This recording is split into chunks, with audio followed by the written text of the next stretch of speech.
Hi everyone. അപ്പം നമുക്ക് ഇന്നത്തെ സ്വീറ്റ് റെസിപ്പിയായ മിൽക്ക് ബർഫി തയ്യാറാക്കിയെടുക്കാം. അപ്പോൾ വളരെ പെട്ടെന്ന് തയ്യാറാക്കിയെടുക്കാൻ പറ്റുന്ന ഒരു ബർഫി റെസിപ്പിയാണ് കേട്ടോ. അധികം ഇൻഗ്രീഡിയൻസ് ഒന്നുമില്ല, നമുക്ക് വേഗം തയ്യാറാക്കിയെടുക്കാനും പറ്റും. അപ്പം എല്ലാവർക്കും ഇഷ്ടപ്പെടുന്ന രീതിയിൽ നല്ലൊരു ടേസ്റ്റിലാണ് നമ്മൾ തയ്യാറാക്കിയെടുക്കുന്നത്. അപ്പോൾ നമുക്കൊരു ബൗളിലേക്ക് 1.5 കപ്പ് പാൽപ്പൊടി ചേർത്ത് കൊടുക്കാം. അതോടൊപ്പം തന്നെ 1/2 കപ്പ് പഞ്ചസാരയും 1/2 കപ്പ് പാലും കൂടെ നമുക്ക് ആഡ് ചെയ്ത് കൊടുക്കാം. എന്നിട്ട് നന്നായിട്ട് മിക്സ് ചെയ്തെടുക്കാം കേട്ടോ. അപ്പോൾ ഒന്നെങ്കിൽ ഒരു വിസ്ക് ഉപയോഗിച്ച്, അതല്ല എങ്കിൽ ഒരു സ്പൂണോ അതല്ലെങ്കിൽ ഫോർക്കോ ഉപയോഗിച്ച് തരികളൊന്നും ഇല്ലാതെ തന്നെ മിക്സ് ചെയ്തെടുക്കണം കേട്ടോ. അപ്പോൾ ഈ ഒരു കൺസിസ്റ്റൻസിയിൽ നമുക്ക് കിട്ടും. ഇനി നമ്മൾ മിക്സ് ചെയ്തിട്ടുള്ള നമ്മുടെ മിക്സ്ചർ പാനിലേക്ക് ആഡ് ചെയ്ത് കൊടുക്കാം. ഇനി ഫ്ലെയിം ഓൺ ചെയ്തിട്ട് ചെറുതായിട്ട് ഫ്ലെയിം കൊടുത്താൽ മതി. എന്നിട്ട് നമുക്ക് മിക്സ് ചെയ്ത് കൊടുത്തുകൊണ്ടേ ഇരിക്കുക. അപ്പം ഇളക്കിക്കൊണ്ട് തന്നെ ഇരിക്കണം കേട്ടോ, നിർത്തില്ല ഇടയ്ക്ക്. അപ്പം സൈഡൊക്കെ നന്നായിട്ട് ഇളക്കി കൊടുത്തുകൊണ്ടിരിക്കുക. അപ്പോൾ സൈഡിലൊക്കെ ഒട്ടിപ്പിടിക്കാൻ സാധ്യതയുണ്ട്. അപ്പം അതൊന്നും സാരമില്ല, നന്നായിട്ട് ഇളക്കി കൊടുത്താൽ മാത്രം മതി കേട്ടോ. അപ്പം ചെറുതായിട്ട് കട്ടിയായിട്ട് വരുന്നത് നമുക്ക് കാണാൻ പറ്റും. അപ്പം കൺസിസ്റ്റൻസി ഞാൻ കാണിച്ചു തരാമേ, ലാസ്റ്റ് ഞാൻ കാണിച്ചു തരാം. നന്നായിട്ട് മിക്സ് ചെയ്ത് കൊടുത്തുകൊണ്ടേ ഇരിക്കുക.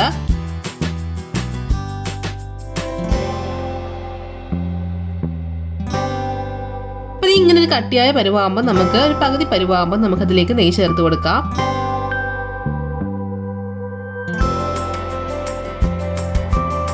നല്ല തിക്കായിട്ട് വന്നിട്ടുണ്ട് നമുക്ക്. ഇതാണ് നമ്മുടെ ബർഫിയുടെ കൺസിസ്റ്റൻസി എന്ന് പറയുന്നത്. ഇനി നമുക്ക് ഒരു ട്രേയിലേക്ക് മാറ്റാം. അപ്പോൾ അതിന് മുമ്പ് ഒന്നെങ്കിൽ ബട്ടർ പേപ്പർ ചേർക്കുക, അല്ലെങ്കിൽ നെയ്യാണ് ഏറ്റവും ബെസ്റ്റ് കേട്ടോ. നെയ്യോ അല്ലെങ്കിൽ ഓയിൽ ചേർത്ത് കൊടുക്കാം. നമുക്ക് സൈഡിലായിട്ടൊന്ന് അപ്ലൈ ചെയ്ത് കൊടുക്കാം. അപ്പം നെയ്യ് ചേർക്കുന്നതാണ് എപ്പോഴും നല്ലത്. നമുക്ക് നന്നായിട്ട് സ്പ്രെഡ് ചെയ്ത് കൊടുക്കാം. ഒരേ വലുപ്പത്തിലാക്കി കിട്ടാൻ പ്രത്യേകം ശ്രമിക്കണം കേട്ടോ. ഇതിന് മുകളിലായിട്ട് നമുക്ക് കുറച്ച് നട്ട്സ് ക്രഷ് ചെയ്തത്, പൊടിച്ച് ചേർക്കണ്ട, ജസ്റ്റ് ക്രഷ് ചെയ്തെടുത്താൽ മതി കേട്ടോ, ചേർത്ത് കൊടുക്കാം. അപ്പം പിസ്ത ചേർക്കാം, കാഷ്യൂനട്ടും ആൽമണ്ട്സ് എല്ലാം കൂടെ ക്രഷ് ചെയ്തിട്ട് നമുക്ക് ചേർത്ത് കൊടുക്കാം. എന്നിട്ട് നമുക്കൊന്ന് പ്രസ് ചെയ്ത് കൊടുക്കാം. എന്നാൽ മറ്റൊന്ന് എന്താ പറയുക, അതിനോടൊന്ന് ചേർന്നിരിക്കത്തുള്ളൂ. ഇനി നമുക്കൊന്ന് തണുപ്പിച്ചെടുക്കാം. ഫ്രിഡ്ജിൽ വെച്ചിട്ട് 1 മണിക്കൂർ ഒന്ന് തണുപ്പിച്ചെടുക്കാം. അപ്പം തണുപ്പിച്ചിട്ട് ഞാൻ പുറത്തെടുത്തിട്ടുണ്ട്.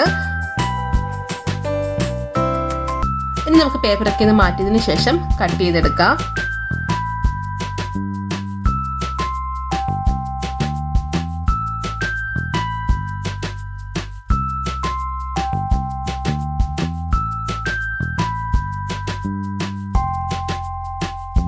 അങ്ങനെ നമ്മുടെ ഈ സൂപ്പർ ടേസ്റ്റി ആയിട്ടുള്ള നമ്മുടെ മിൽക്ക് ബർഫി ഇവിടെ റെഡി ആയിരിക്കുകയാണ്.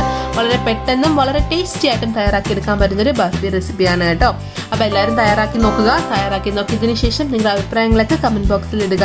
വീഡിയോ ഇഷ്ടമായി കഴിഞ്ഞാൽ ലൈക്ക് ചെയ്യാനും ഷെയർ ചെയ്യാനും ആരും മറക്കണ്ട കേട്ടോ.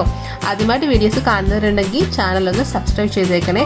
തൊട്ടടുത്തുള്ള ബെല്ലൈക്കൺ കൂടെ എനേബിൾ ചെയ്യാൻ മറക്കണ്ടായേ. ഇതുപോലത്തെ നല്ല നല്ല റെസിപ്പീസുമായിട്ട് നമുക്ക് വീണ്ടും കാണാം. അതുവരെ ബൈ, ടേക്ക് കെയർ. രുചിയുടെ വർണ്ണങ്ങൾ നിങ്ങളുടെ മനസ്സ് നിറയ്ക്കട്ടെ. സ്നേഹത്തോടെ റോഷ്നീസ് ഫുഡ് ആൻഡ് ലൈഫ്.